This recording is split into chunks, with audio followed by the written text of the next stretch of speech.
Dios le bendiga más. Damos formar inicio a esta primera clase de las cartas generales. Vamos a orar a Dios para presentar a Dios la clase de esta noche. Esta clase está siendo grabada, dado que la mayoría de los estudiantes no pudieron entrar y como no podemos detenernos, la estamos grabando para que ellos puedan ver esta clase y puedan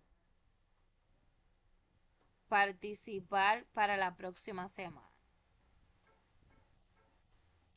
Vamos a estar orando al Señor para dar inicio. Si mi hermana María Victoria puede silenciar su micrófono, que no lo puedo silenciar.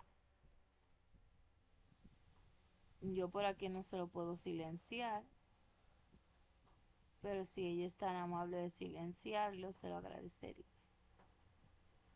No veo. Bueno, ya, listo. Excelente, excelente, sí, ya lo vi. Y lo encontré yo por aquí también. Bueno, pues oremos a Dios. Padre Santo, Dios eterno, Dios de amor y de misericordia. Te adoramos, Dios, te bendecimos, te exaltamos, te glorificamos. A ti damos toda gloria, toda honra, toda majestad, toda primicia, toda pleitesía, porque solo tú eres digno y merecedor de ella. Padre, en esta hora vengo delante de tu presencia para depositarme en tus manos con la enseñanza de la clase del día de hoy, pidiéndote, Espíritu Santo de Dios, que seas tú obrando conforme a tu voluntad, conforme a tu propósito, que seas tú poniendo palabra en mi boca para la hermana que está presente y para los que van a estar viendo este video más adelante. Señor, son favores que te pido en el nombre poderoso de tu Hijo Jesús. Amén y amén. Pues como le decía al inicio de esta clase, vamos a estar hablando en esta primera clase acerca de las cartas generales. Los últimos 9 libros del Nuevo Testamento están escritos en diversos estilos por diferentes escritores. Los libros desde Hebreo hasta Judas a menudo se llaman cartas generales, aunque algunas, Hebreos y Primera de Juan, podrían ser más bien clasificadas como sermones. Al igual que las cartas de Pablo, estos libros dan luz sobre las cuestiones sociales, históricas y teológicas tratadas por la iglesia primitiva y siguen brindando orientación espiritual a los creyentes de hoy. El último libro de esta sección, Apocalipsis, que no entra dentro de las cartas paulinas, pero que sí es uno de los últimos 9 libros de la Biblia, registra las visiones que tuvo Juan en Pasmo y contiene palabras de consuelo a quienes se enfrentan a la persecución y al sufrimiento a causa de su fe. Las cartas generales y paulinas, las cartas generales son unas y las cartas paulinas son otras. Las cartas paulinas, como su nombre lo indica, son aquellas que fueron escritas por el apóstol Pablo, y están las cartas generales que no van dirigidas, se llaman generales también porque no van dirigidas a ninguna iglesia en específico, sino que es para todo el pueblo de Dios. Porque las cartas paulinas o cartas escritas por el apóstol Pablo tienen la particularidad y la singularidad de que son dirigidas a un pueblo en específico, a una iglesia en específico. Por ejemplo, vemos que Pablo le escribe a los colosenses, le escribe a los tesalonicenses, le escribe a Timoteo, le escribe a los romanos, le escribe a los corintios. Son cartas que van dirigidas a un pueblo en específico. Esa podría ser la diferencia entre las cartas generales y la carta paulina. La carta paulina se diferencian de las generales, obviamente, en que todas fueron escritas por el apóstol Pablo, pero también se diferencian en que las cartas generales están escritas de manera global. Las paulinas están dirigidas hacia una situación en específico que enfrentaban esas iglesias de Asia Menor. Más sin embargo, las cartas generales están enfocadas en todo el pueblo en sentido general. No se le está escribiendo directamente a nadie en particular, sino a toda la iglesia en sentido general. Valga la redundancia, por eso son llamadas cartas generales. En la clase de hoy vamos a iniciar con la primera carta general, que es la carta de Primera de Juan. La carta a los hebreos pudiera ser considerada también una carta general porque el escritor es anónimo, pero hay quienes creen que esta carta fue escrita por el apóstol Pablo y al mismo tiempo se le adjudica, pero de igual forma la carta a los hebreos pudiera ser considerada una carta general, por lo que le explico, pero como es escrita a los hebreos, tiene la particularidad que se asemeja a la demás carta escrita por el apóstol Pablo. ¿Por qué? Porque como ya le decía, van dirigidas hacia un pueblo en particular. Vamos en el día de hoy a dar inicio con la carta de Primera de Juan, escrita por el apóstol Juan. Esta carta del libro de Primera, Segunda y Tercera de Juan. Quería iniciar por Juan, pero si inicio por Juan, entonces voy a perder el orden en el que están no escritas, sino colocadas las cartas dentro de la Biblia. Por lo tanto, si vamos a seguir el orden en el que están escritas, o más bien en el que están colocadas dentro de la Biblia, el primer libro o carta general sería el de Santiago. Luego le sigue el de Primera de Pedro, luego Segunda de Pedro, luego entonces Primera, Segunda y Tercera de Juan, y por último Judas. Las cartas generales vendrían siendo 7. Santiago, Primera y Segunda de Pedro, que son 2. Primera, Segunda y Tercera de Juan, que son 3. Ahí van 6 y con Judas son 7. Vamos a ver qué tenemos por aquí. Aquí tenemos la primera carta de Santiago, la fe práctica. Dice que este libro, o más bien este breve libro, es una colección de enseñanzas sobre una variedad de temas. El autor aconseja a los cristianos que aprendan a controlar lo que dicen, a no mostrar preferencia por las personas ricas, a atender a los enfermos y a los necesitados y a poner su fe en acción. Por eso el libro, o más bien la carta de Santiago, engloba lo que es la fe práctica. Si iniciamos a hablar acerca del libro de Santiago, vamos a ver que en el libro de Santiago, en el capítulo 2, del versículo 14 al 26, encontramos la fe verdadera que se muestra con las obras. Vamos a ir al libro de Santiago y vamos a leer en el capítulo 2, versículo 14, donde dice de la siguiente manera: como es palabra de Dios, va a ser leída en el nombre del Padre, del Hijo y del Espíritu Santo. Amén. Demos un segundito.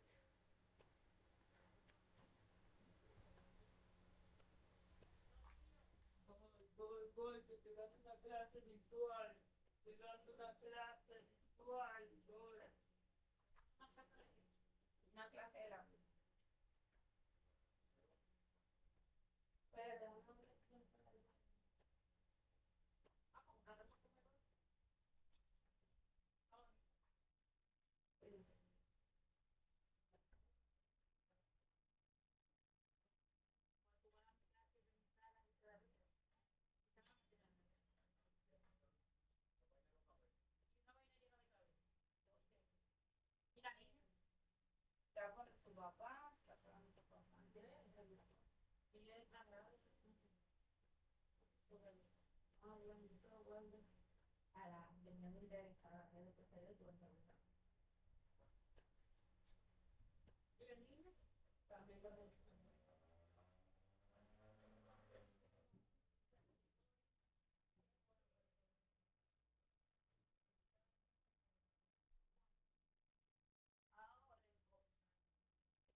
Viene, mi amor, y hasta que no se acaba el último juguito. El mismo día que lo meto, es como nosotros.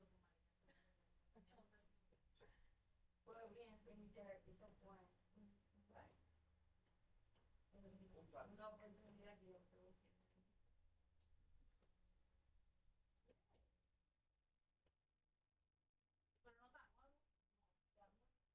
Alguna, bueno, muchas actividades.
Perdonen, perdonen la interrupción. Pues bien, seguimos hablando acerca del libro de Santiago. La idea central de este libro de Santiago es la fe práctica. Antes de iniciar a leer en el capítulo 2, me gustaría leer desde el capítulo 1 porque hay muchas cosas que son de suma importancia que se encuentran en el capítulo 1. Aunque tenemos puntualizado cada, cada sección de esta carta. Por ejemplo, tenemos del capítulo 2, versículo 14 al 26, que habla acerca de la fe verdadera que se muestra con las obras. En el capítulo 3, del versículo 1 al 12, habla de la importancia de controlar la lengua. En el capítulo 1, del versículo 2 al 4, habla de la paciencia en medio de las pruebas. El capítulo 2 del versículo 1 al 9 y capítulo 5 del 1 al 6 hace una advertencia contra la parcialidad y el amor a las riquezas. Y en el capítulo 5 del versículo 13 al 18 pues habla de la oración eficaz del justo. Entonces vamos a iniciar en el capítulo 1 del versículo 2 al 4, donde nos habla de la paciencia en medio de las pruebas, y ahí vamos a continuar leyendo hasta que podamos en esta noche impartir completamente este libro de Santiago. Un libro sumamente interesante, libro no carta. Se llaman cartas porque el contenido es pequeño. Ya el libro vendrían siendo Isaías, Jeremías. Esos son libros que tienen muchos capítulos, pero aunque nosotros solemos confundir y decirle a las cartas libros, son cartas realmente, no libros. Por ejemplo, esta carta, ya le iba a decir libro otra vez, Esta carta de Santiago tiene solo 5 capítulos, que por eso es que lo vamos a dar en esta noche, porque son solo 5 capítulos. Vamos a leer en el libro de Santiago, capítulo 1, al versículo 1 en adelante, y como es palabra de Dios, van a ser leídas en el nombre del Padre, del Hijo y del Espíritu Santo. Amén. Y dicen así: Santiago, siervo de Dios y del Señor Jesucristo, a las 12 tribus que están en la dispersación, salud. Si vemos aquí desde el saludo nos damos cuenta que una carta general. ¿Por qué? Porque está hablando a las 12 tribus en la dispensación. O sea, no está hablando a Corintio, no está hablando a Gálatas, no está hablando a Filipenses, sino a las 12 tribus que están en la dispersación. Dice así: hermanos míos, tened por sumo gozo cuando os halléis en diversas pruebas, sabiendo que la prueba de vuestra fe produce paciencia. Mas tenga la paciencia su obra completa, para que seáis perfectos y cabales, sin que os falte cosa alguna. Santiago 1, del 2 al 4, la paciencia en medio de las pruebas. Dice que la prueba de nuestra fe produce paciencia, mas tenga la paciencia su obra completa para que seáis perfectos y cabales, sin que os falte cosa alguna. Si alguno de vosotros tiene falta de sabiduría, pídala a Dios, el cual la da a todos abundantemente y sin reproche, y le será dada. Pero pida con fe, no dudando nada, porque el que duda es semejante a la onda del mar, que es arrastrada por el viento y echada de una parte a otra. No piense pues que quien tal haga recibirá cosa alguna del Señor. El hombre de doble ánimo es inconstante en todos sus caminos. El hermano que es de humilde condición, gloríese en su exaltación, pero el que es rico en su humillación, porque él pasará como la flor de la hierba. Porque cuando sale el sol, con calor abrasador, la hierba se seca, su flor se cae y perece su hermosura, y perece su hermosa apariencia. Así también se marchitará el rico en todas sus empresas. A partir del versículo 12 dice: bienaventurado el varón que soporta la tentación, porque cuando haya resistido la prueba recibirá la corona de vida que Dios ha prometido a los que le aman. Cuando alguno es tentado, no diga que es tentado de parte de Dios, porque Dios no puede ser tentado por el mal, ni él tienta a nadie, sino que cada uno es tentado cuando de su propia concupiscencia es atraído y seducido. Entonces la concupiscencia, después que ha concebido, da a luz el pecado, y el pecado, siendo consumado, da a luz la muerte. Amados hermanos míos, no erréis. Toda dádiva y todo don perfecto desciende de lo alto, del Padre de las luces, en el cual no hay mudanza ni sombra de variación. Él de su voluntad nos hizo nacer por la palabra de verdad, para que seamos primicias de sus criaturas. Vemos que en este capítulo 1 todavía nos falta una parte.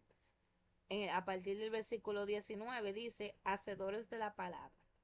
Por eso, mis amados hermanos, todo hombre sea pronto para oír, tardo para hablar, tardo para irarse, porque la ira del hombre no obra la justicia de Dios. Por lo cual, desechando toda inmundicia y abundancia de malicia, recibid con mansedumbre la palabra implantada, la cual puede salvar vuestras almas. Pero sed hacedores de la palabra y no solamente oidores, engañados a vosotros mismos. Porque si alguno es oidor de la palabra, pero no hacedor de ella, este es semejante al hombre que considera en un espejo su rostro natural, porque él se considera a sí mismo y se va y luego olvida cómo era. Mas el que mira atentamente la perfecta ley, la de la libertad, y persevera en ella, no siendo oidor olvidadizo, sino hacedor de la palabra, éste será bienaventurado en lo que hace. Si alguno se cree religioso entre vosotros y no refrena su lengua, sino que engaña su corazón, la religión de tal es vana. La religión pura y sin mancha delante de Dios es esta: visitar a los huérfanos, a las viudas en sus tribulaciones y guardarse sin mancha del mundo. Bien, en este primer capítulo 1 tenemos 3 temas diferentes.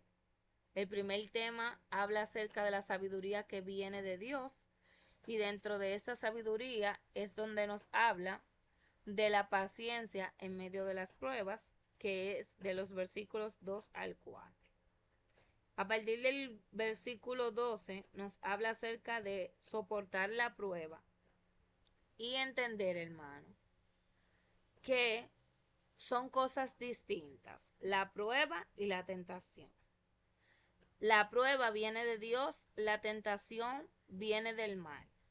Por eso es que dice aquí que si alguno es tentado, no diga que es tentado de parte de Dios, porque Dios no puede ser tentado por el mal, ni él tienta a nadie. Sabemos que uno de los nombres que lleva Satanás es el tentador. ¿Por qué? Porque esa es su especialidad. Él le gusta estar tentando a la persona, le gusta realizar este tipo de actividades, que no son las actividades que realiza nuestro Dios. El Señor nos prueba, pero no nos tienta. ¿Cómo nos prueba el Señor? A veces en medio de la misma tentación. La tentación viene dirigida por el mal, y en medio de esa tentación el Señor puede probar nuestra fidelidad, puede probar nuestra fe, pero no es lo mismo la tentación que la prueba. ¿Por qué? Porque la tentación tiene como resultado final llevarnos al pecado, llevarnos a pecar, pero la prueba tiene como resultado final nosotros poder identificar nuestras debilidades y fortalecerlas. La prueba nos va a llevar a un buen resultado, la tentación nos va a llevar a un mal resultado. Sigue diciendo aquí en el capítulo 1, del versículo 19 en adelante, que hay que ser hacedor de la palabra, no solamente oidor olvidadizo.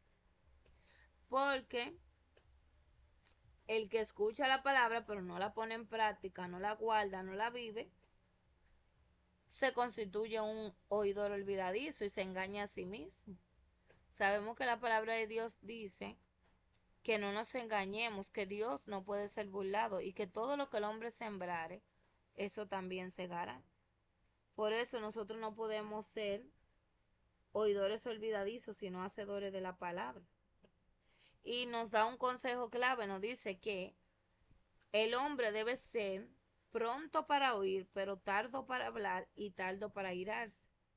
Y nos explica que en la ira del hombre no obra la justicia de Dios.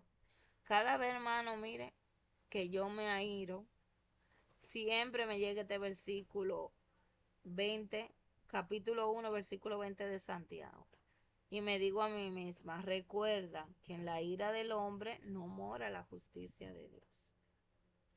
Y hace una comparación aquí con el que es oidor olvidadizo. El que no es hacedor de la palabra es como el que se mira en un espejo y luego que se vaya olvida cómo era. Así somos nosotros cuando solamente escuchamos la palabra, pero no tratamos de cumplirla, no tratamos de vivirla, no tratamos de llevarla como manda el Señor. Somos como alguien que se miró en un espejo y luego se fue y se olvidó de cómo era. Así es el que escucha solamente la palabra, pero no la pone en práctica. Si usted escucha la palabra, ok, pero luego usted se va por ahí y se le olvida, porque es oidor olvidadizo, porque no está pendiente de ser hacedor de ella, ser hacedor de la palabra, ser guardador de la palabra. Por último, nos da un punto muy importante y nos muestra cuál es la verdadera religión. Siempre ha surgido un tema con eso de la religión, en el sentido de que todos nosotros sabemos que el Evangelio no es religión.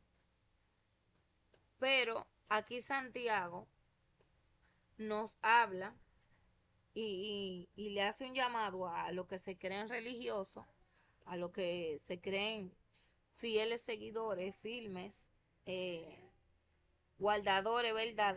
De todos los preceptos sin equivocarse en nada, les aclara que si alguno se cree religioso, pues que lo muestre con sus buenas obras.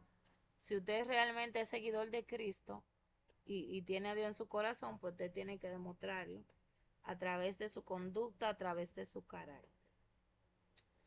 Ahí concluye el capítulo 1 y ahora vamos al capítulo 2. Del capítulo 2 tenemos la amonestación contra la parcialidad, que es la advertencia contra la parcialidad y el amor a las riquezas, que comienza aquí. Y también en este capítulo 2 tenemos la fe verdadera, que se muestra con obras. Dice aquí hablando acerca, amonestando acerca o en contra de la parcialidad. Hermanos míos, que vuestra fe en nuestro glorioso Señor Jesucristo sea sin acepción de personas. Porque si en vuestra congregación entra un hombre con anillo de oro y con ropa espléndida, y también entra un pobre con vestido andrajoso, y miráis con agrado al que trae la ropa espléndida, y le decís, siéntate tú aquí, en buen lugar, y decís al pobre, estate tú allí en pie, o siéntate aquí abajo de mi estrado. ¿No hacéis distinción entre vosotros mismos y venís a ser jueces con malos pensamientos? Hermanos míos, amados, oíd, ¿no ha elegido Dios a los pobres de este mundo para que sean ricos en fe y herederos del reino que ha prometido a los que le aman? Pero vosotros habéis refrenado al pobre.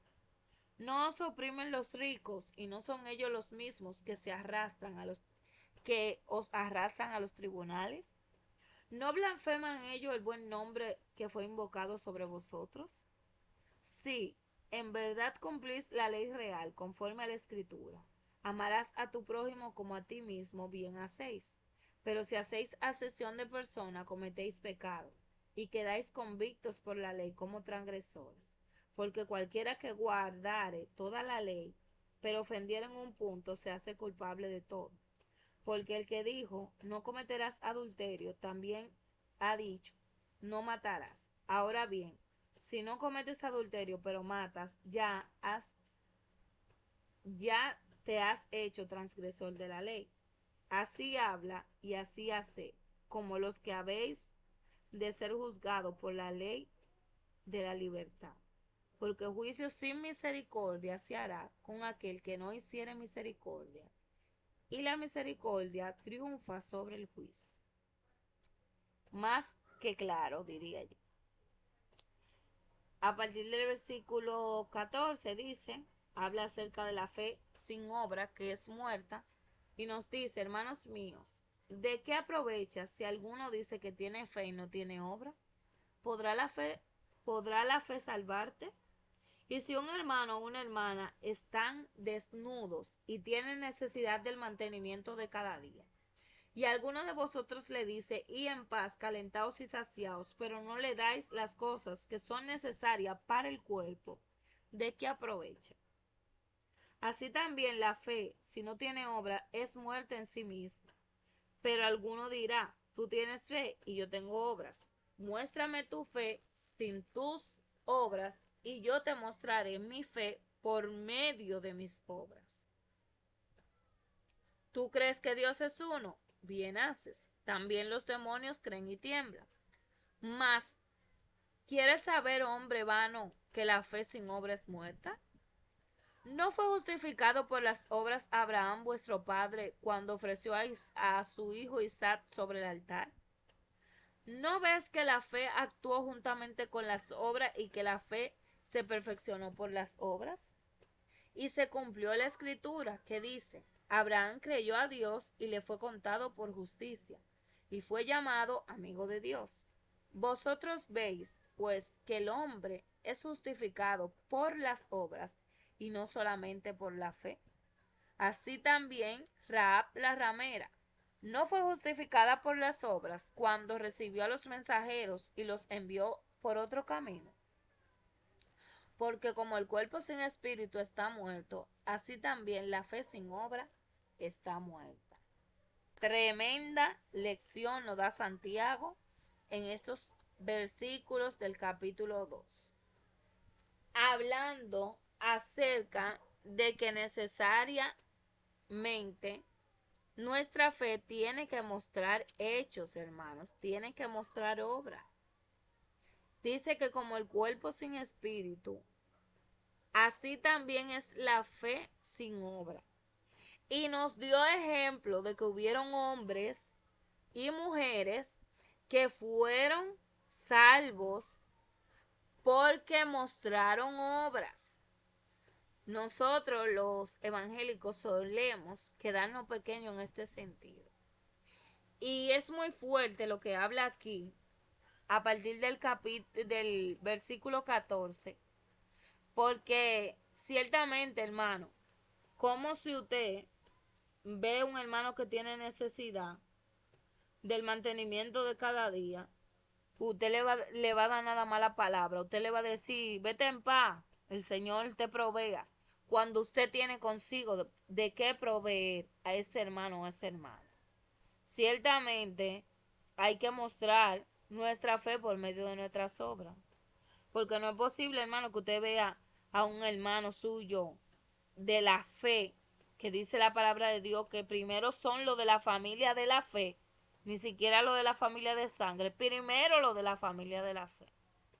¿Cómo te va a ver un hermano padeciendo necesidad, pasando hambre, usted teniendo alimento en su casa y usted nada más va a orar por él y no le va a dar dos o tres libras de arroz de esa que usted tenga ahí para que ese hermano coma? Aquí Santiago nos da ejemplo de que Abraham, es verdad, Abraham tuvo fe, pero Abraham tuvo que mostrar su fe por medio de la obra de entregar a su hijo. Porque si él no hubiera ido, que fue con toda la fe del mundo, porque ese hombre fue declarando palabra tras palabra, mientras caminaba con Isaac hacia aquel lugar del sacrificio. Te iba con la fe, pero mostró la obra al entregar su hijo en sacrificio como Dios se lo pidió. ¿Y qué nos dice Santiago? También nos habla acerca de Rahab, la ramera. Ella fue justificada por su obra cuando ella escondió a los mensajeros y lo envió por otro camino. Es decir, hermano, que una cosa lleva a la otra y ambas deben estar encaminadas. No es verdad que nada más por usted hacer obra usted se va a salvar, pero tampoco es verdad que nada más por usted tener fe se va a salvar. O sea, usted tiene que hacer de eso un complemento y deben formar una comunión, una cosa con la otra. La fe con la obra. Ni nada más tenga fe, ni nada más tenga obra. Téngala las dos, la fe y la obra. Ya aquí en el capítulo 3 nos habla acerca de la lengua. La importancia de controlar la lengua, hermano. Ay, ayúdame, Dios mío, a poder controlar mi lengua. Ay, santo. Gloria al nombre del Señor.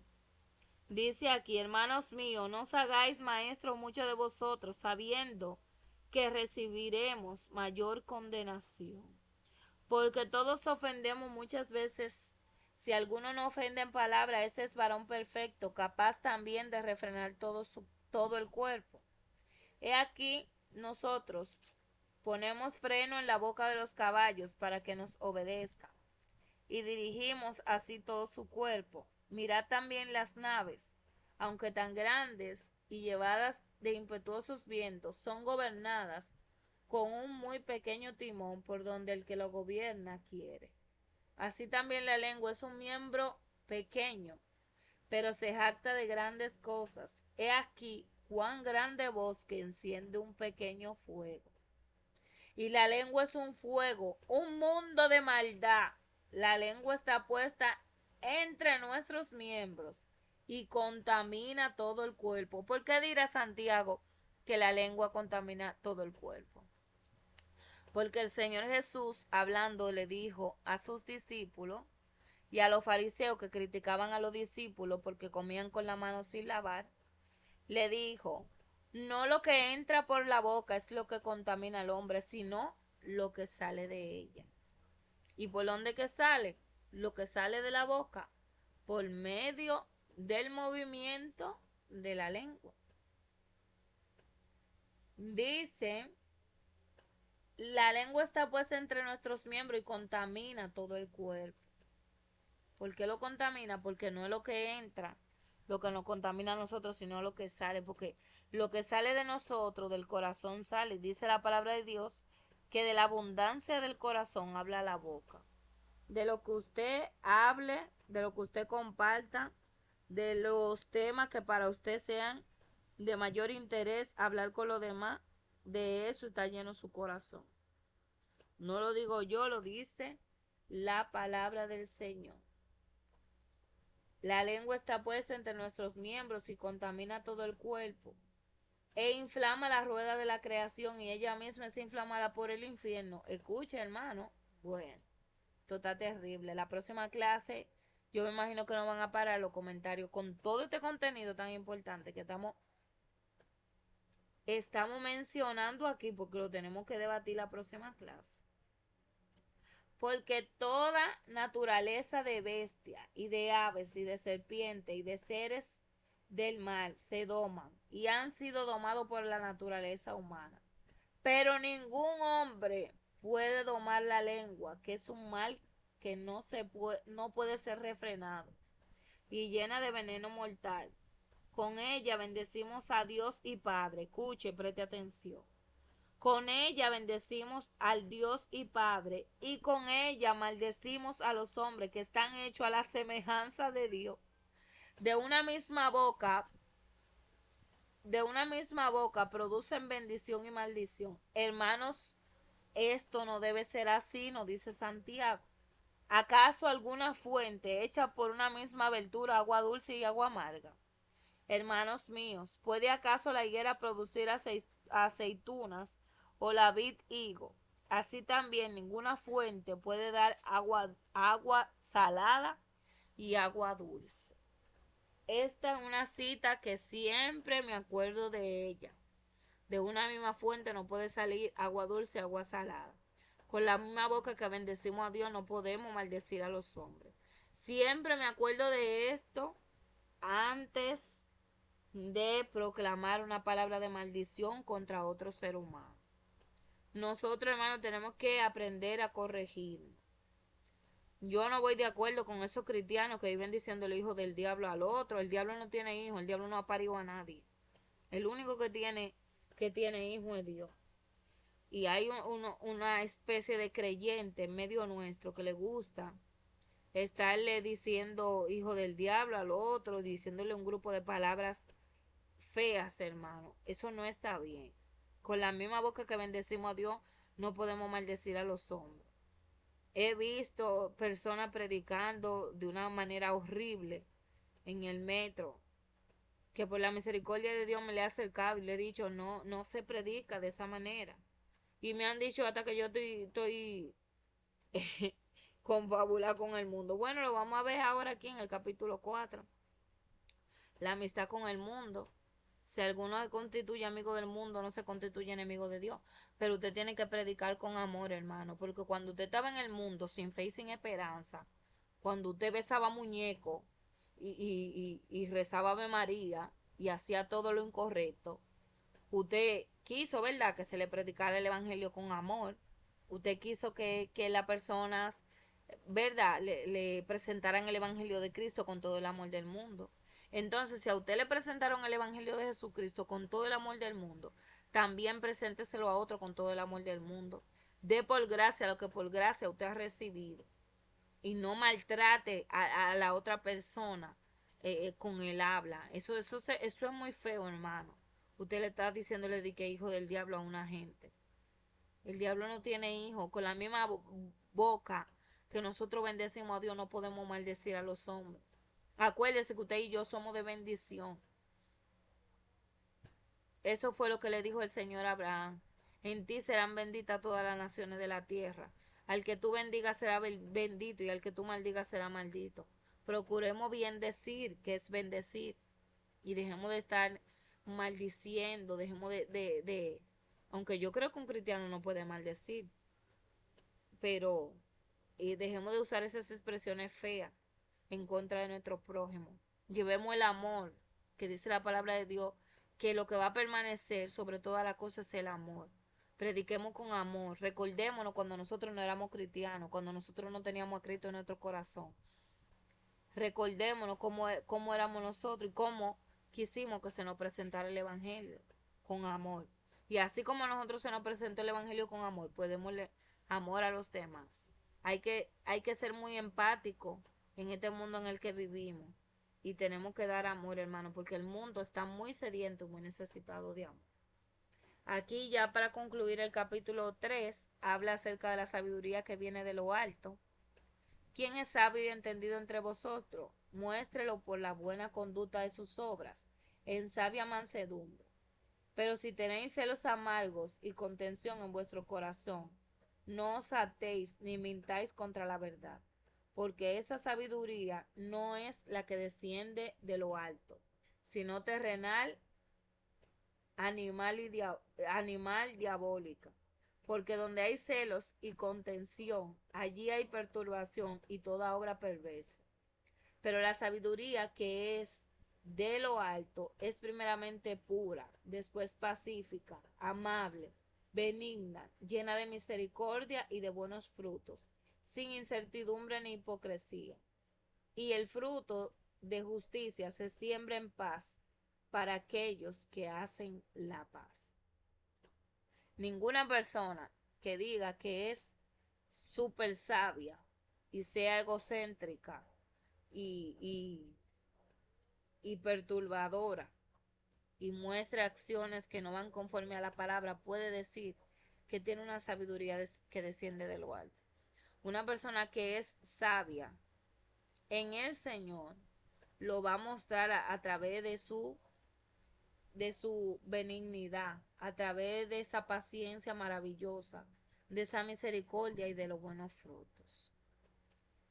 Vamos un poco rápido, mis amados, pero no se preocupen, que usted va a escuchar esta clase y toda la pregunta que usted tenga, los primeros 30 minutos de la próxima clase lo vamos a usar para debatir cualquier pregunta, duda, sugerencia que usted tenga de este libro. Vamos a pasar ya al capítulo 4, donde habla acerca de la amistad con el mundo. Dice, ¿de dónde vienen las guerras y los pleitos entre vosotros? ¿No es de vuestras pasiones, las cuales combaten en vuestros miembros?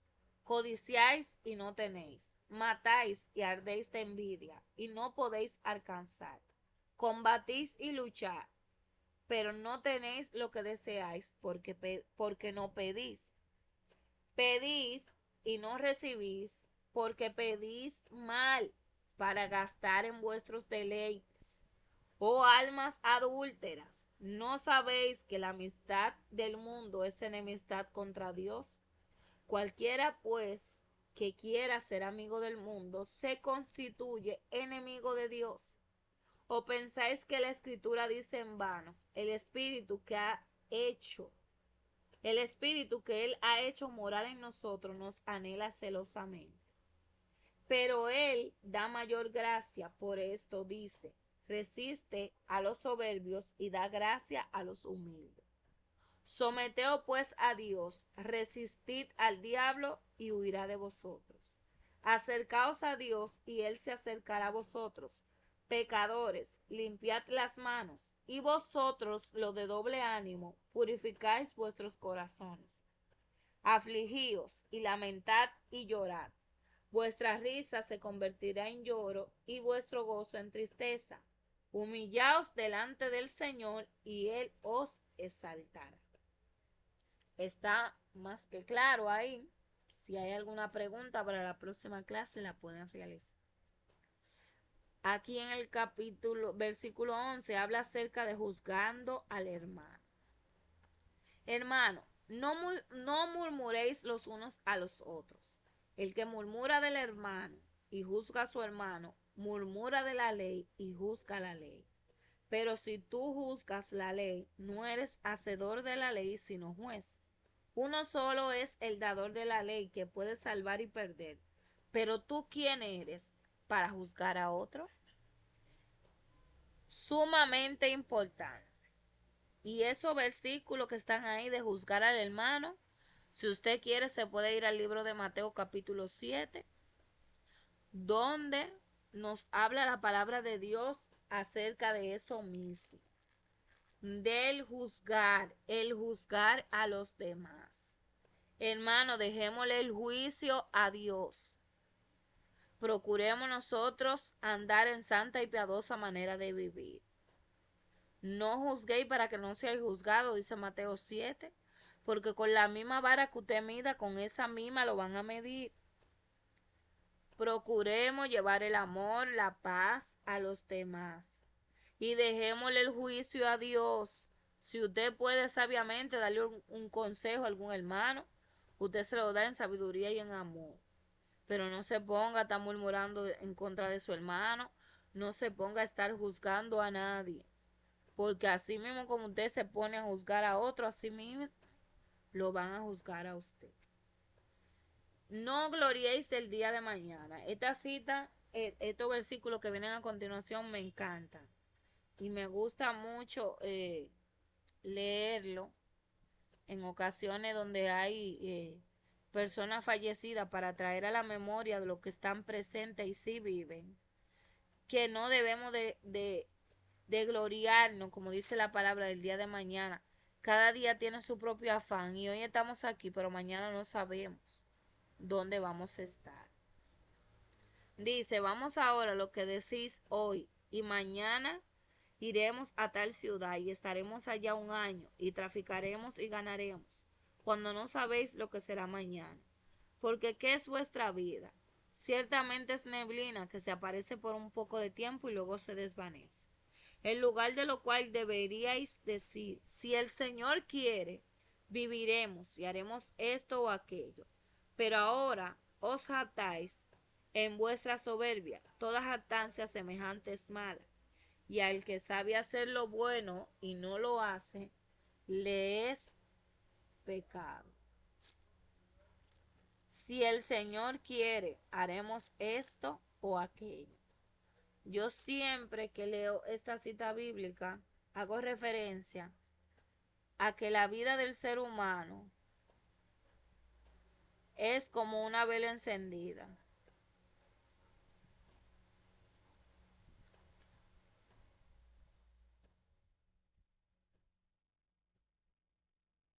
¿Por qué como una vela encendida? Porque la vela, mientras está prendida,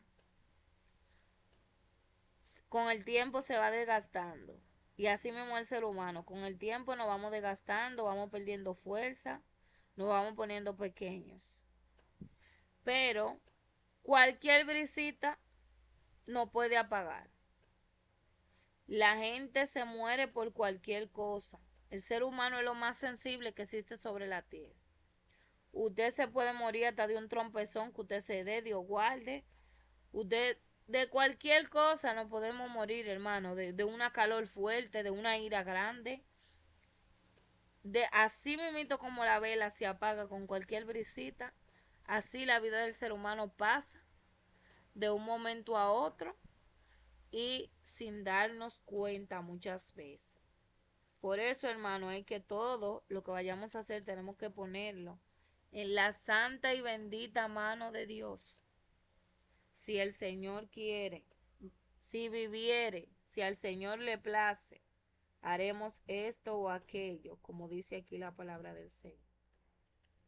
Ya por último, para ir concluyendo, tenemos el capítulo 5 que habla contra los ricos opresores. Aquí tenemos la parte de la advertencia contra la parcialidad, que lo vimos en el capítulo 2, que habla acerca de que si a su iglesia entra una persona adinerada y un pobre, que no haga sesión de personas. Ahora vamos a ver la opresión. O sea, vamos a verlo desde el punto de vista de los ricos. Dice, vamos ahora, ricos, llorad y aullad por las miserias que os vendrán. Vuestras riquezas están podridas y vuestras ropas están comidas de polilla. Vuestro oro y plata están enmohecidos y su moho testificará contra vosotros y devorará del todo vuestras carnes como fuego. Habéis acumulado tesoro para los días postreros. He aquí clama el jornal de los obreros que han cosechado vuestra tierra, el cual por engaño no les ha sido pagado por vosotros. Y los clamores de los que habían cegado han entrado en los oídos del Señor de los ejércitos. Habéis vivido en deleite sobre la tierra y sido disolutos. Habéis engordado vuestro corazón como en el día de matanza. Habéis condenado y dado muerte al justo y el que no hace resistencia. Por último, tenemos la oración eficaz del justo. Por tanto, hermanos, tened paciencia hasta la venida del Señor. Mirad cómo el labrador espera el precioso fruto de la tierra, aguardando con paciencia hasta que recibe la lluvia temprana y la tardía. Tened también vosotros paciencia y afirmad vuestros corazones, porque la venida del Señor se acerca. Hermanos, no os quejéis unos contra otros, para que no seáis condenados. He aquí el juez está delante de la puerta. Hermanos míos, tomad como ejemplo de aflicción y de paciencia a los profetas que hablaron en nombre del Señor. He aquí, tenemos por bienaventurados a los que sufren. Habéis oído de la paciencia de Job y habéis visto el fin del Señor, que el Señor es muy misericordioso y compasivo. Pero sobre todo, hermanos míos, no juréis ni por el cielo, ni por la tierra, ni por ningún otro juramento, sino que vuestro sí y vuestro sí sea sí y vuestro no sea no, para que no caigáis en condenación. ¿Está alguno entre vosotros afligido? Haga oración. ¿Está alguno alegre? Cante alabanza. ¿Está alguno enfermo entre vosotros? Llame a los ancianos de la iglesia y oren por él, ungiéndole con aceite en el nombre del Señor. Y la oración de fe salvará al enfermo, y el Señor lo levantará. Y si hubiere cometido pecado, le serán perdonados. Confesaos vuestras ofensas unos a otros, orad uno por otros para que seáis sanados. La oración eficaz del justo puede mucho. Elías era hombre sujeto a pasiones semejantes a las nuestras, y oró fervientemente para que no lloviese y no llovió sobre la tierra por 3 años y 6 meses. Y otra vez oró, y el cielo dio lluvia y la tierra produjo su fruto. Hermanos, si alguno de entre vosotros se ha extraviado de la verdad y alguno le hace volver, sepa que el que haga volver al pecador del error de su camino, salvará de muerte un alma y cubrirá multitudes de pecados. Tremenda esta carta de Santiago, sin ningún tipo de desperdicio. Si usted, hermano, no puede ver este video completo, le solicito y le requiero que se lea la carta completa de Santiago. De verdad que sin desperdicio. La oración eficaz del justo puede mucho. Aquí concluye Santiago diciendo que el que haga volver al pecador del error de su camino, salva de muerte un alma y cubre multitudes de pecados. Tenemos que predicar la palabra a tiempo y afuera de tiempo. Sin importar, hay que predicar la palabra de Dios, porque cuando nosotros hacemos volver un pecador del error de su camino, salvamos esa alma de muerte, y para nosotros cubrimos multitudes de pecados. Dios le bendiga, hermano, Dios le guarde. Gracias, hermana María Victoria, por soportarme todo este tiempo. Dios le continúe bendiciendo. Vamos a orar para ser despedido.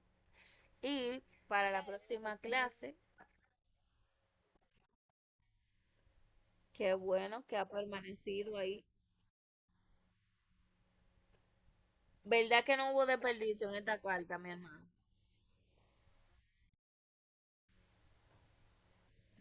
No hay desperdicio alguno, pero ya la hora no apremia y, y en la próxima clase, sí, cuando los demás hermanos vean el video de la clase, y usted misma,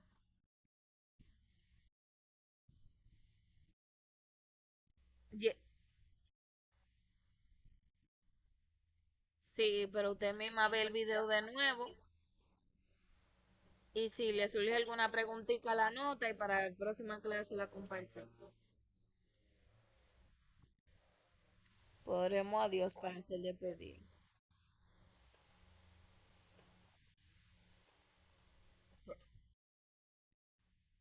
Gracias.